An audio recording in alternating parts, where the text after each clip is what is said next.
എന്നല്ല ആരാ മനസ്സിലായില്ല. കാർത്തുമ്പി. ആരും കാറ് തുപ്പിയൊന്നുമില്ല. എന്റെ പേരാ ഞാൻ പറഞ്ഞത്, കാർത്തുമ്പിന്ന്. നിന്റെ പേര് ഊരുമെന്ന് എനിക്കറിയില്ല. എന്തിനാ വണ്ടി കയറിയിരിക്കുന്നതാ ചോദിച്ചേ?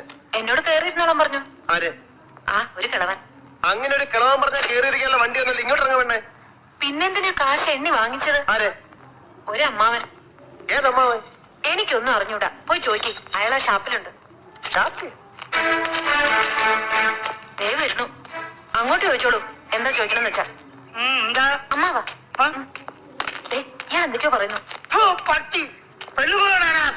മര്യാദയ്ക്ക് സംസാരിച്ച് ചവിട്ടിന്റെ ഇയാളാണോ ഈ പെണ്ണിന്റെ കാശ് വാങ്ങിയത്? അമ്മാവൻ കാശൊന്നും വാങ്ങിയില്ല. അമ്മാവൻ കാശ് വാങ്ങിയത് പിന്നെ ഇയാളാണ്. ഇത് എന്റെ അമ്മാവനാ. പിന്നെ അമ്മാവൻ കാശ് വാങ്ങിച്ചില്ലെന്ന് പറഞ്ഞു. അമ്മാവൻ കാശ് വാങ്ങിയെന്ന് പറഞ്ഞത് ശരിയാ, പക്ഷേ അമ്മാവൻ കാശ് വാങ്ങിയെന്നല്ല ഞാൻ പറഞ്ഞത്. പറഞ്ഞു അമ്മാവൻ കാശ് വാങ്ങിച്ചെന്ന് പറഞ്ഞു. എന്റെ അമ്മാവൻ കാശ് വാങ്ങിയെന്നല്ല ഞാൻ പറഞ്ഞത്. കാശ് വാങ്ങിച്ചേ